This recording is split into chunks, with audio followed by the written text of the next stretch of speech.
Tell me, working back over the film from last week, what are kind of your impressions of how things went? Obviously, it wasn't what we wanted. Credit to those guys. They were very well coached. Team that played really hard and didn't make a lot of mistakes. So we just didn't capitalize on enough opportunities for us. And I guess the good news is we had a lot of film that we were able to grade and ultimately learn from. So we made those corrections, put them behind us, and we're working to go 1-0 this week. A lot of checkdowns last week too. I mean, the bigger shots, were they just not there, and what were they doing to kind of prevent that? Yeah, I did a good job of matching up some of the things that we were trying to do.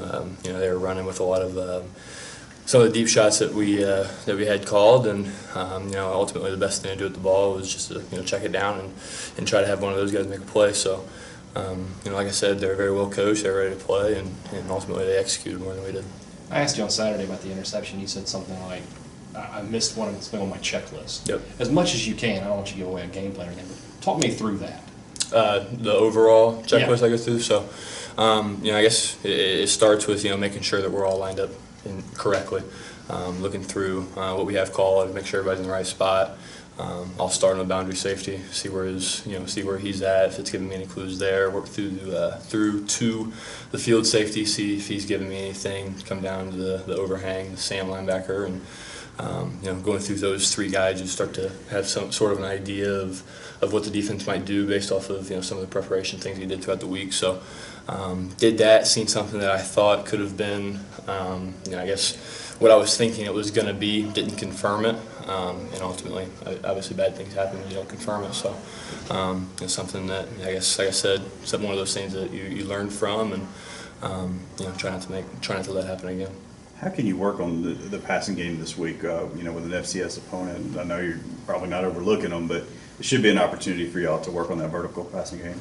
Yeah, it's just another opportunity for us. We're going to treat everything the same, treat it, how we had the last few weeks, and I can't say last few weeks throughout the season. I mean, there's your preparation shouldn't change based off of I guess an opponent. It should stay the same, and everybody should be treated the same. So I know that I'm going to do that. I know that our guys are going to do that, and prepare the same way as we would any other opponent.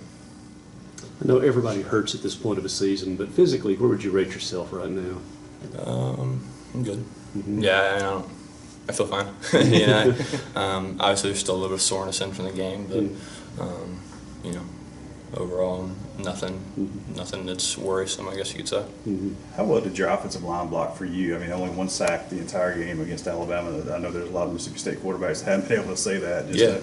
How did you feel like they did? Yeah, I thought they did a really good job. Obviously there's a time and place where I guess you can hold on to the ball a little bit longer, and trying to stretch some things out down the field caused me to take a few shots, but I never there were no I guess leakage and anything from that standpoint. I was able to get everything off with the exception of the last play and one play that I did get sacked. So they did a really good job. Did a really good job, and gave me an opportunity to be successful.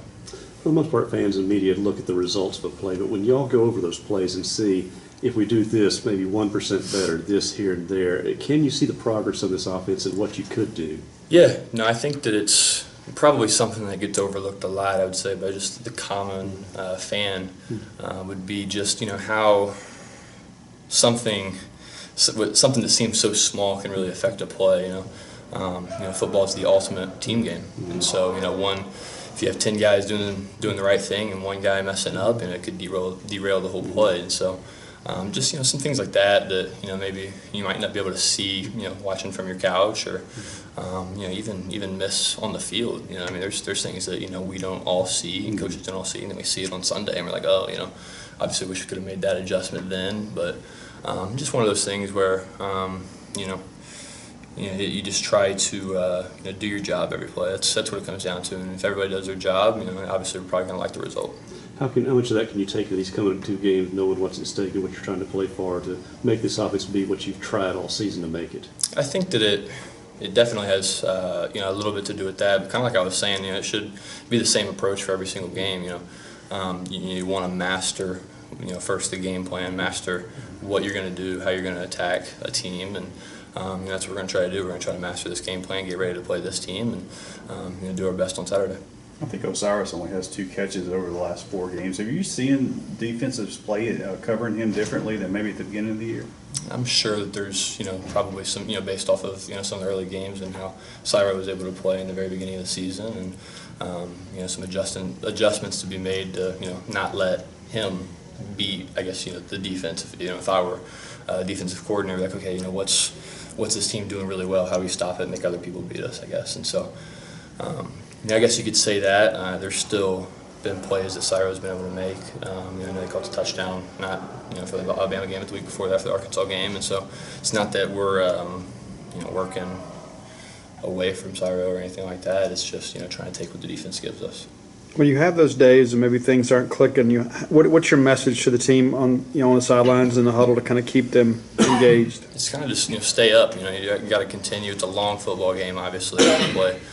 I don't know how many plays we had over the course of the game on Saturday, but you're not going to lose the game in one play, and you got to continue to fight and battle. So that was kind of my message, was just to continue to take it one play at a time, continue to grind, and make the play that you're supposed to make. I mean, there were opportunities for us in the game, and we weren't able to capitalize on all of them, like I said, but we got some things to grade. And kind of like I was talking about earlier, we were able to take that, learn from it, and hopefully not let the same mistake beat us twice.